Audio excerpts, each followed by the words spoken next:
Doctor Ram Manohar Lohia राष्ट्रीय विधि विश्वविद्यालय लखनऊ के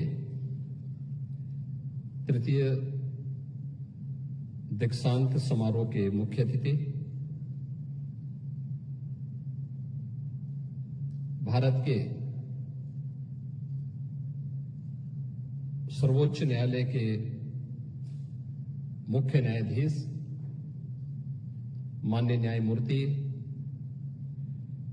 डॉक्टर डी.वाई. चंद्रचूड़ जी, इलाहाबाद उच्च न्यायालय के मुख्य न्यायाधीश माननीय न्यायमूर्ति श्री अरुण भंसाली जी, विश्वविद्यालय के कुलपति प्रोफेसर अमरपाल सिंह जी, विभागाध्यक्ष लॉ प्रोफेसर आदित्य प्रताप सिंह जी, आज के इस समारोह में उपस्थित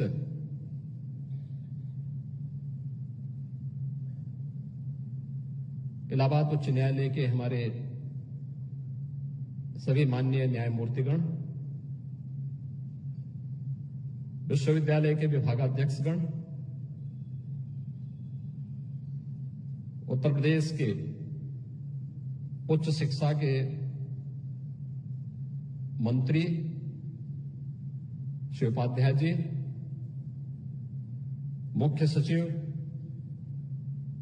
फैकल्टी मेंबर्स, उपाधि धारण करने वाले उपाधि धारकों के सभी अभिभावकगण और प्यारे विद्यार्थियों, मैं सबसे पहले समारोह के मुख्य अतिथि, सर्वोच्च न्यायालय के माननीय मुख्य न्यायाधीश न्यायमूर्ति डॉक्टर डी.वाई. चंद्रचूड़ जी का आज के इस दीक्षांत समारोह में हृदय से स्वागत करता हूं, उनका अभिनंदन करता हूं। ये महज संजोग नहीं, बल्कि भारत के अंदर विधि का शासन हो, अच्छे विधि विशेषज्ञ, स्नातक, प्रास्नातक और शोध की डिग्री लेने के उपरांत जीवन के प्रत्येक क्षेत्र में राष्ट्र निर्माण की प्रवर्तमान अभियान का हिस्सा बन सके, इसके प्रति उनके अंतःकरण की जिज्ञासा ने यह एक संजोग दिया है कि तीसरा दीक्षांत समारोह है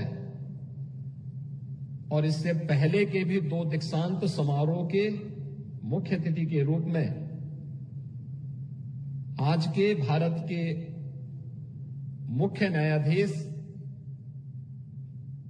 माननीय डॉक्टर चंद्रचूड़ जी का आशीर्वाद यहां के विद्यार्थियों को प्राप्त होता रहा है। इस अवसर पर उनकी उपस्थिति हम सबको आह्लादित करती है, क्योंकि माननीय उच्चतम न्यायालय में जाने के पूर्व इलाहाबाद उच्च न्यायालय के मुख्य न्यायाधीश के रूप में उनका कार्यकाल उत्तर प्रदेश वासियों के लिए और न्याय जगत के लिए एक स्मरणीय पल है। उन बातों को आज भी उत्तर प्रदेश का वासी, न्याय जगत पे विश्वास करने वाला हर व्यक्ति बड़े ही सकारात्मक भाव के साथ उसकी सराहना करता है। और यह डॉक्टर राम मनोहर लोहिया राष्ट्रीय विधि विश्वविद्यालय का सौभाग्य है कि तीसरे दीक्षांत समारोह में भी हमारे शोध की डिग्री प्राप्त करने वाले प्रस्नातक और स्नातक उपाधि धारकों को विश्वविद्यालय के सभी विद्यार्थियों को आज एक बार फिर से न्यायमूर्ति डॉक्टर चंद्रचूड़ जी का मार्गदर्शन और आशीर्वाद प्राप्त होने जा रहा है। हम सब जानते हैं कि सुशासन की पहली शर्त है विधि का शासन। न्याय संगत व्यवस्था हर व्यक्ति को प्रिय है और न्याय समय पे हो, समयबद्ध तरीके से हो, इसके लिए उस फील्ड के ज्ञाता, उस फील्ड के विशेषज्ञ उतने ही महत्वपूर्ण होते हैं। विधि के शासन के लिए ही आज भारत जाना जा रहा है। परसेप्शन बदलने में, आम जन की धारणा को बदलने के लिए, देश और दुनिया की धारणा को बदलने के लिए यह अत्यंत बड़ी भूमिका का निर्वहन करता है। इस अवसर पर जिन विद्यार्थियों को आज उनकी डिग्रियां अवार्ड की गई हैं और विगत 8 वर्ष के उपरांत दीक्षांत समारोह यहां पर हो रहा है, मैं इन सभी विद्यार्थियों को हृदय से बधाई देता हूं, उनके अभिभावकों का अभिनंदन करता हूं और विश्वविद्यालय परिवार की इस बात के लिए सराहना करता हूं कि उन्होंने देर से ही सही लेकिन इन सभी विद्यार्थियों के हित को ध्यान में रख करके आज यहां पर तृतीय दीक्षांत समारोह का आयोजन किया है। मैं देख रहा था जब मुख्य न्यायाधीश महोदय उपाधि प्राप्त करने वाले उपाधि धारकों से परिचय पूछने के साथ साथ वर्तमान में उनके कार्यों के बारे में पूछ रहे थे और मुझे देख करके प्रसन्नता हो रही थी कि बहुत सारे जो उपाधि धारक आज यहां पर मुख्य न्यायाधीश महोदय के कर कमलों से उपाधि प्राप्त कर रहे थे, उनमें से बहुत सारे लोग न्यायिक क्षेत्र में अलग अलग जगहों पर जाकर के अपनी सेवाएं प्रदान कर रहे हैं। यानी विश्वविद्यालय की राह सही है, सकारात्मक है, उस पहल के साथ हम सबको भी जुड़ना होगा। बार और बेंच का बेहतर समन्वय, एक आम जनमानस आपके बीच में आता है एक विश्वास के साथ। हम लोग देखते हैं परिवार के विवाद होते हैं,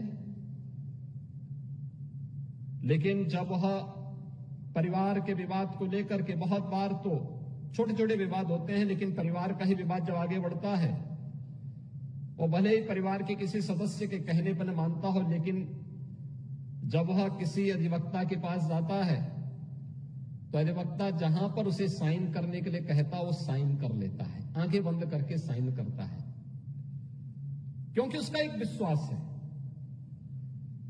और यह विश्वास आपकी सबसे बड़ी पूंजी है। और मुझे लगता है विश्वास दोनों पर सामान्य नागरिक का बना होना ही चाहिए, चाहे वह बेंच हो चाहे वह बार हो।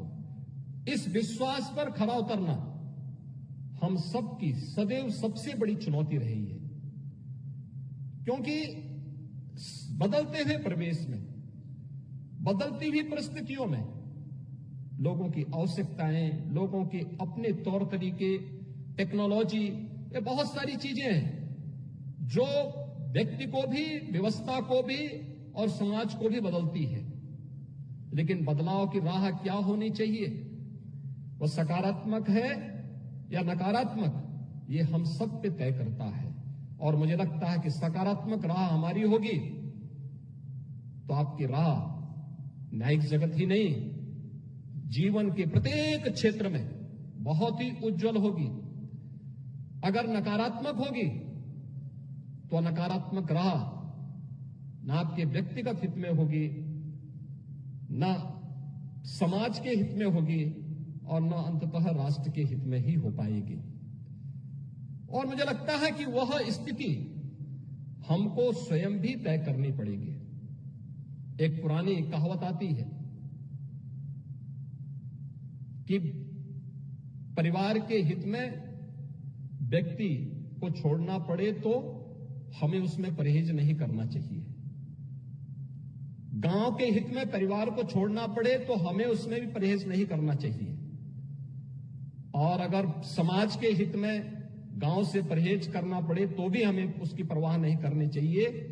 और अगर राष्ट्र के हित में इन सब से भी अलग हटना पड़े तो हमें राष्ट्र हमारे जीवन में सर्वोच्च होना चाहिए। सब कुछ हमारा राष्ट्र के प्रति समर्पण का भाव के साथ होना कि सत्यम वदः धर्मम चरः, सत्य बोलना और धर्म का आचरण करना।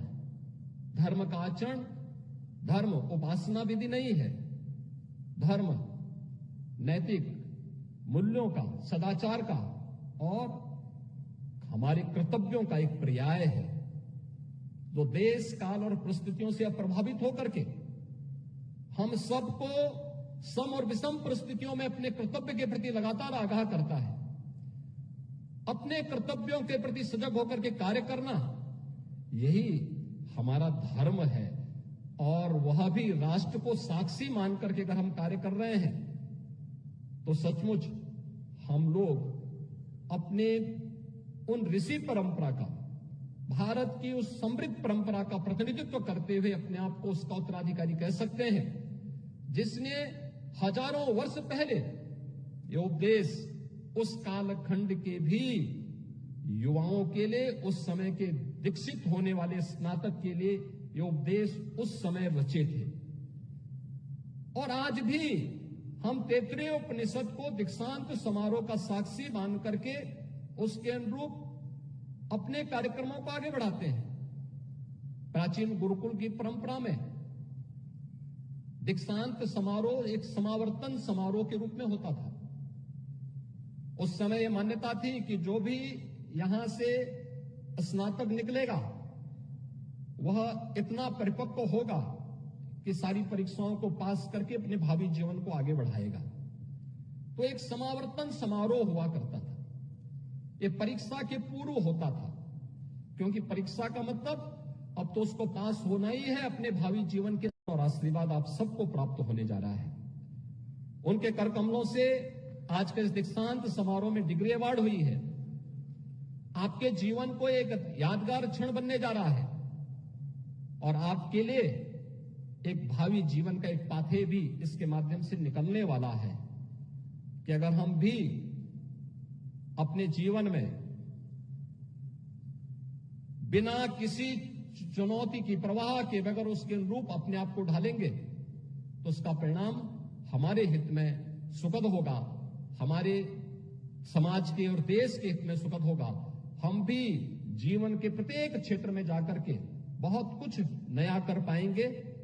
मुझे प्रसन्नता है कि एक सही राह पर फिर से यह विश्वविद्यालय आगे बढ़ चुका है और यह राह सचमुच भारत के न्यायिक जगत के साथ साथ समाज के अलग अलग तबके के साथ यहां के उपाधि प्राप्त करने वाले जितने भी प्रास्नातक हैं, स्नातक हैं या शोध छात्र हैं, वे अपने कार्यों के माध्यम से न केवल विश्वविद्यालय को बल्कि समाज और राष्ट्र को लाभान्वित करके अपने अभिभावकों को, अपने गुरुजनों को गौरवान्वित करने का कार्य करेंगे।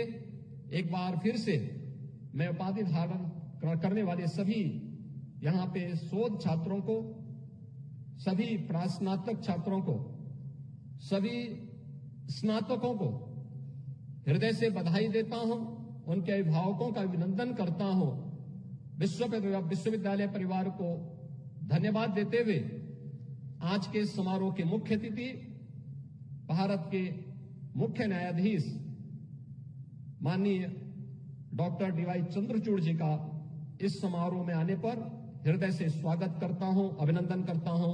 धन्यवाद। जय Hind.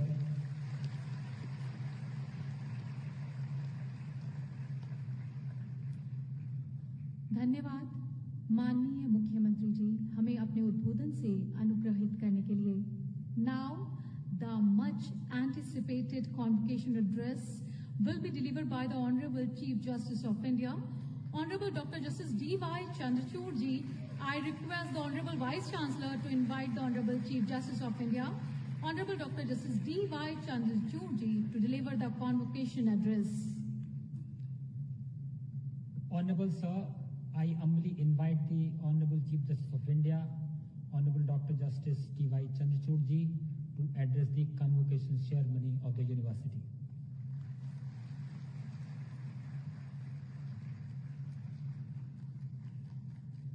Shri Yogi Adityanath ji, Chief Minister of Uttar Pradesh, Justice Arun Bansali, the Chief Justice of the High Court of Judicature at Allahabad, my very dear and distinguished colleagues, judges of the Allahabad High Court, Professor Amarpal Singh, Vice Chancellor of Ram Manohar Lohia National University, all the members of the faculty, proud parents, and most importantly, the stars of today's events, dear graduates.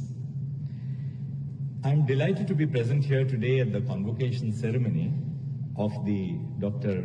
Ram Manohar Lohia National Law University, a significant occasion marking a return after 9 years. It is my third visit to this university. On the last two occasions, I came in the capacity of the Chief Justice of the Allahabad High Court.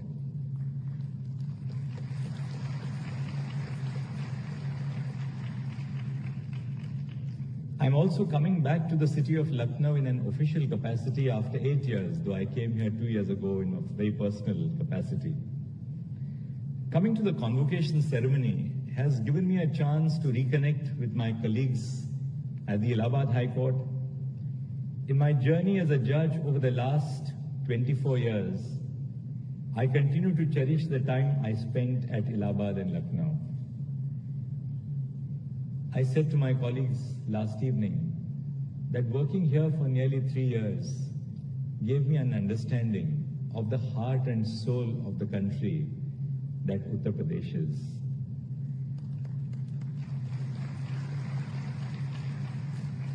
I have experienced the legendary and gracious hospitality or the Mehman Nawazi of this beautiful city of Lucknow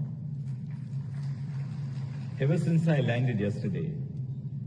I am thus inspired to be true to Lucknow's artistic and literary spirit and try my hand at reciting some poetry. And what I want to recite to you reads as follows.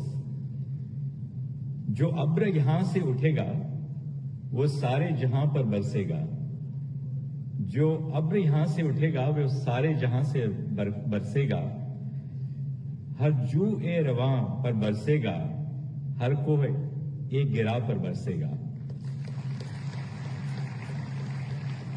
In other words, the clouds that arise from here, and we are seeing those clouds outside today, shall rain upon the entire world, upon every flowing stream, and upon every mountain of the world. These lines by the legendary Lucknow poet Asrarul Haq Majaz, also known as the Keats of Urdu poetry, eloquently capture the futures that beckon each of you as graduates of a leading law university in the nation. On this momentous day, over 2,000 students from the BA, LLB, LLM, and PhD programs are receiving their hard-earned degrees. The ceremony acknowledges the academic excellence and dedication of these bright minds and stands as a testament to the university's commitment to nurturing future leaders of the nation. This convocation ceremony is also like a reunion for the university. It has brought together graduates who have walked through the corridors of this institution from 2011 to the present. For the older batches, this is an opportunity to return and reminisce about your days at the university. More importantly, it is a chance to take a step back and reflect on the values that this institution has taught you. For the more recent batches, this is of course an occasion to bid a bittersweet farewell while drawing inspiration from your accomplished seniors and future colleagues at the bar. University education is a formative period in an individual's life during which you establish your core values and sense of social and political consciousness. This development is not solely derived from your classes, textbooks, and academic pursuits, but most often from interaction with your peers who belong to varied backgrounds, come from different regions, and have been brought up with diverse family values. The lived experiences of the friends you have made, the debates you have engaged in the college canteen, and the challenges you faced have together shaped your perspectives. In fact, the purpose behind education, particularly at institutions with residential campuses, such as national law universities, is to bring together students from diverse social backgrounds and train them to be empathetic, citizen-centric leaders. A student who has spent the entire childhood in a sheltered home in a metropolitan city now shares residential spaces, meals, and daily struggles with someone from a different socio-economic background. In this back and forth of values, experiences, and a constant challenging of one's own assumptions, each one of you develops a social consciousness that is yours, but not yours alone. Your ideas of justice do not become mere abstractions or concepts that you have absorbed through books. Instead, it becomes deeply personal and rooted in friendship, authenticity, and a broad-based perspective of Indian social life. I am reminded of the famous poem by Robert Frost titled The Road Not Taken. The poet reflects on the difficulty of making choices, something you, as students and young professionals, are deeply familiar with. Frost describes two paths. One path which is well-worn, well-traveled, frequently traveled, and the other path, the grassy track and less trodden. This metaphor resonates with the choices you have faced, to follow a conventional career path or take the road less traveled. I am proud to say that graduates of RML NLU have consistently striven towards careers in public service instead of opting for lucrative jobs at corporate law firms. This is evident in the choice of a large number of students from the Ram Manohar Lohia National Law University to pursue a career in the judiciary, in the judicial service. As the Honorable Chief Minister mentioned, when we were standing there on the dais with so many of the young graduates, I was so amazed to learn that so many of them have now taken to the Indian judiciary. So many of them are young women. In fact, a graduate of RML NLU worked in my chambers as a judicial law clerk in 2017 and is now serving as a Deputy Registrar at the Supreme Court of India.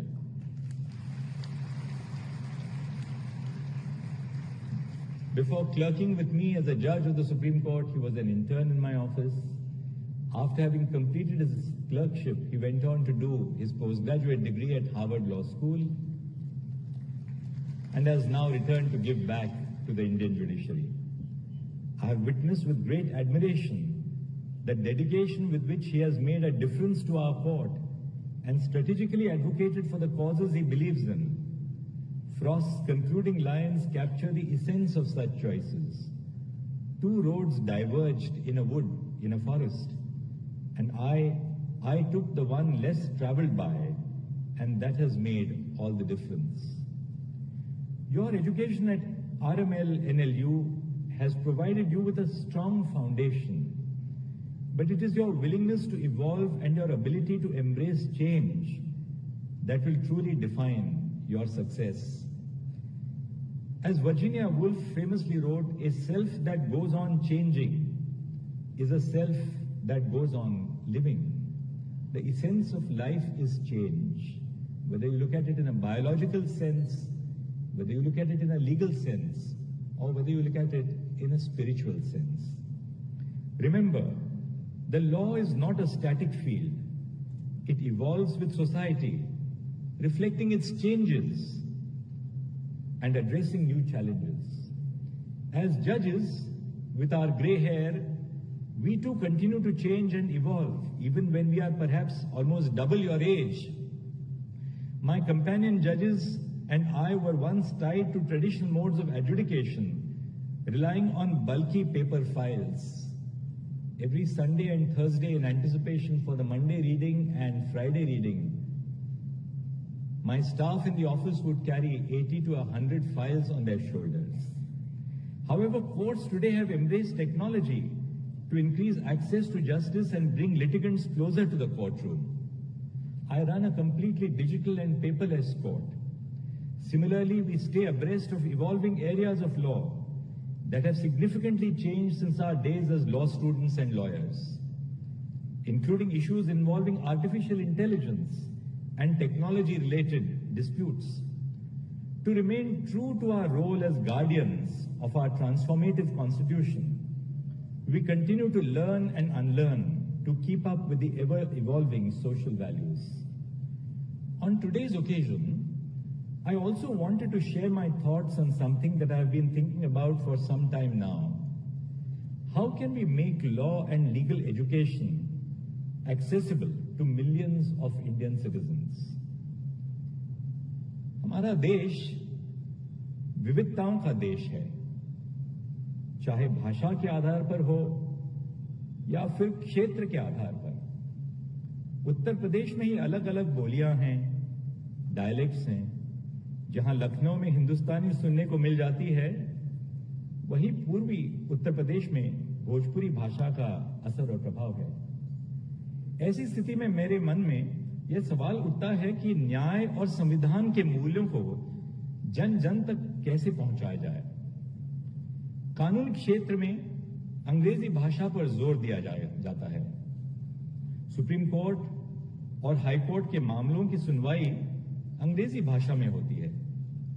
एक तरफ जहां जज और वकील अंग्रेजी भाषा को जानते हैं या जानने की कोशिश करते हैं, कई बार ऐसा होता है कि अपना केस लेकर आए आम नागरिक में यह समझ ही नहीं है कि कोर्ट में क्या बहस हो रही है।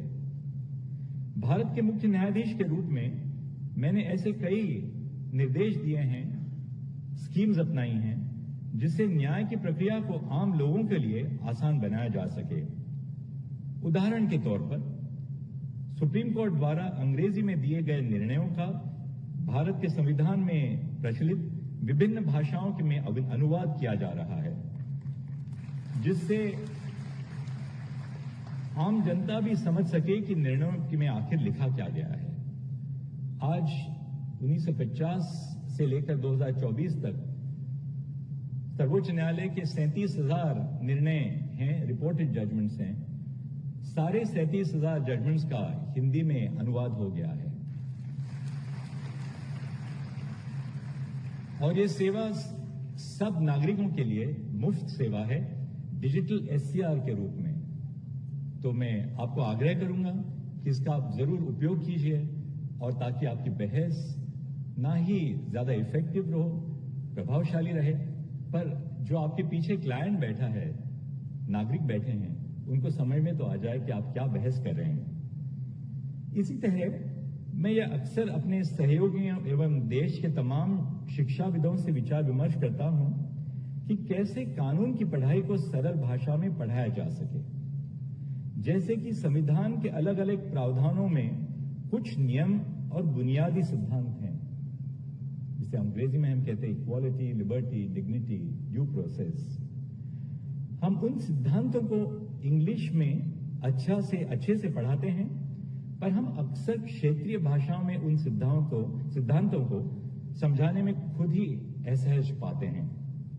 अगर हम कानून के सिद्धांतों को सरल भाषा में आम जनता को नहीं समझा पा रहे हैं, तो इसमें कानूनी पेशे और कानूनी शिक्षा की कमी नजर आ रही है। इस बात का असर आम नागरिकों विशेषकर समाज के कमजोर वर्ग पर पड़ता है। हमारे देश में आम जनता की सुविधा के लिए कई कानूनी योजनाएं बनाई गई हैं, जैसे कि अगर कोई व्यक्ति न्यायालय के समक्ष अपना कोई केस लेकर आना चाहता है, पर कमजोर आर्थिक या सामाजिक स्थिति की वजह से उसके पास वकील करने का जरिया नहीं है, तब न्यायालय अपनी तरफ से उसके लिए वकील उपलब्ध करवाता है। इसलिए इंग्लिश में इसे हम right to free legal aid कहते हैं।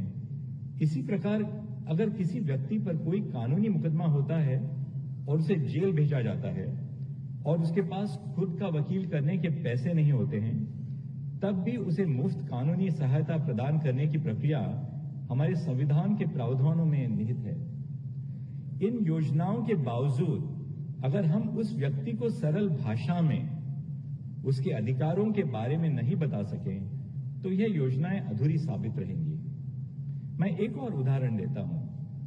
हमारे देश में प्रत्येक विधि विश्वविद्यालय को एक लीगल एड क्लिनिक यानी कानूनी सहायता केंद्र स्थापित करना अनिवार्य है। इन केंद्रों में अध्यापकों, वकीलों और छात्रों द्वारा आम जनता के लिए कानूनी सेवाएं प्रदान करने की प्रक्रिया है। ये अपेक्षा है कि इन केंद्रों में जरूरतमंद लोग आएंगे और उनको कानूनी सहायता प्रदान की जाएगी। इसके अलावा कई बार विश्वविद्यालय के विधि सहायता केंद्र अपने आसपास के गांवों में विधिक सहायता शिविर का भी आयोजन करते हैं। हाल ही में मैंने सुप्रीम कोर्ट के रिसर्च विभाग को यह आदेश दिया था कि इन सहायता केंद्रों को कैसे बेहतर किया जाए, इस पर विश्लेषण किया जाए। रिसर्च विभाग ने देश के 81 विश्वविद्यालयों एवं कॉलेजों का एक सर्वे किया है। विश्लेषण में पाया गया है कि आम जनता को अंग्रेजी भाषा न जानने की इसकी वजह से अपने अधिकारों और उससे जुड़ी योजनाओं को समझने में बाधा महसूस होती है। कहने का मतलब यह है कि विधि विश्वविद्यालय में कानून की पढ़ाई अंग्रेजी में होती है और कई बार छात्र विधिक सहायता केंद्रों में कानूनी प्रक्रिया को आम जनता के सामने क्षेत्रीय भाषा में या क्षेत्रीय भाषाओं के संदर्भ में ठीक से नहीं समझा पाते। यहां पर मैं किसी को दोष नहीं दे रहा हूं, पर इस बात पर जोर दे रहा हूं कि कानून को पढ़ाने की प्रक्रिया हमें क्षेत्रीय भाषाओं को भी ध्यान में रखना चाहिए। और मैं सोचता हूं कि RMNL NLU को जरूर हिंदी में LLB course, BA LLB course शुरू करना चाहिए। हमारे विश्वविद्यालयों में क्षेत्रीय मुद्दों से जुड़े कानूनों को भी पढ़ाना जाना चाहिए। मान लीजिए अगर कोई व्यक्ति आपके विश्वविद्यालय के पड़ोस के गांव से विश्वविद्यालय की विधिक सहायता केंद्र में आता है और अपनी जमीन से जुड़ी समस्या को बताता है, पर यदि छात्र को खसरा और खतौनी का मतलब ही नहीं पता है, तो छात्र उस व्यक्ति को कैसे मदद कर पाएगा? लोगों के लिए उनकी जमीन महत्वपूर्ण है, उनकी आमदनी उनके जीवन जीने का स्रोत है। इसलिए जमीन संबंधित क्षेत्रीय कानूनों के बारे में भी छात्र को अवगत कराना चाहिए। इस बात पर मैं अपने उन दिनों को याद करता हूं जब मैं इलाहाबाद उच्च न्यायालय का मुख्य न्यायाधीश था। When I came to Allahabad, after spending my life in Mumbai as a judge of the Bombay High Court, it was culturally different for me. The proceedings in the Bombay High Court were conducted in English, though the record, especially in criminal cases, was in Marathi. And I found that before the Allahabad High Court, local lawyers would often start presenting their case in Hindi. It made me realize the potential of lawyers to present their case efficiently, even in their local language.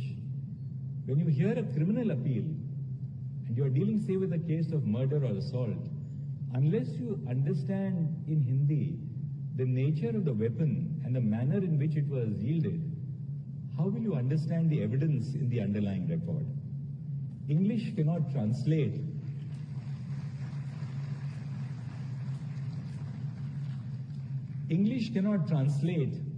the true love which a mother expresses to a child.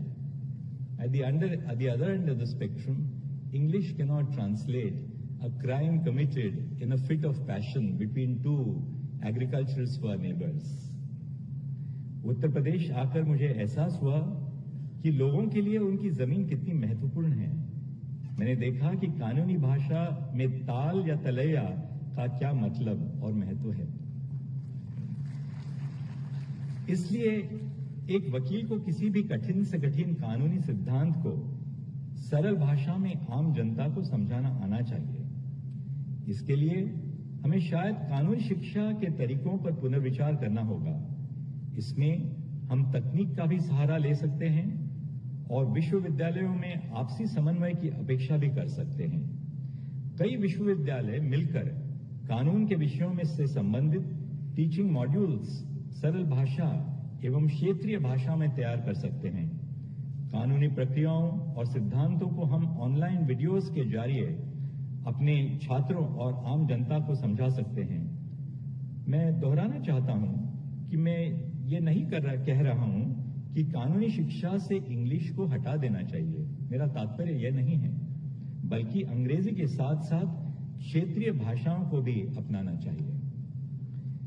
In many countries across the world, both legal education and legal proceedings are conducted in the regional language, ensuring that all citizens can not only access the legal system, but also aspire to be lawyers and judges. It is only when we teach core principles of law to our students efficiently in their mother tongues, while acquainting them with the local context and local legal terms, that we can create socially responsible lawyers in the future who can truly understand the issues and concerns of the local community. I hope that all of us think about these issues more deeply. To go back to the lines by Asrarul Haq Majaz that I quoted at the beginning of this address, just as the clouds bring rain to the flowing streams and towering mountains, the impact of your work and your contributions to society must always be rooted in a purpose that is larger than yourself. Whether you find yourselves advocating for human rights, shaping public policy, defending an accused from criminal prosecution, or educating the next generation by becoming an assistant professor of law in your own university, be the rain that brings growth, the stream that ensures fairness, and the mountain that stands firmly behind the less powerful and the voiceless.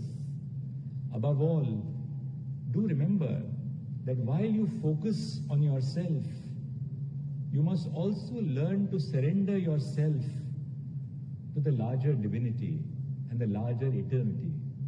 It is when you learn to surrender yourself to the good of others, to the good of society, to the good of all those who do not have the privilege of having attended the Ram Manohar Lohia National Law University, that you will truly realize the full potential of your existence. And I'll therefore conclude by expressing the hope that it is in your ability to serve others, to surrender yourself to the power of the well-being of others around you, that you will realize the true potential of our own life. Congratulations on your remarkable achievement today. I urge all of you to take some time today to pause, breathe, and give yourself a pat on the back, for each one of you truly deserves it. Above all, breathe deeply and learn what a great blessing of life, something as simple as the breath which we take, brings to our existence. Thank you very much.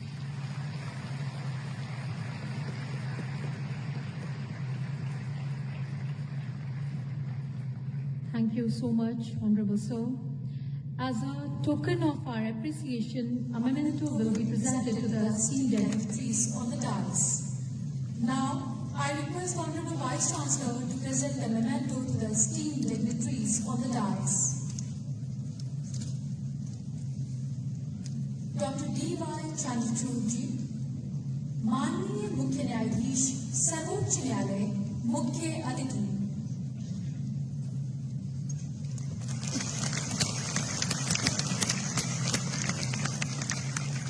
Shri Yogi Adityanath ji, माननीय मुख्यमंत्री उत्तर प्रदेश एवं विश्वविद्यालय की महापरिषद के अध्यक्ष,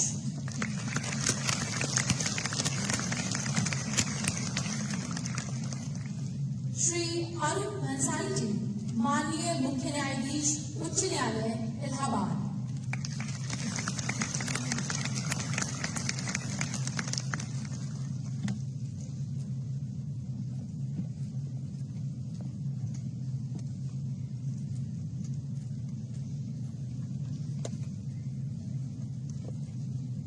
I request the Honorable Vice Chancellor to invite the esteemed Chief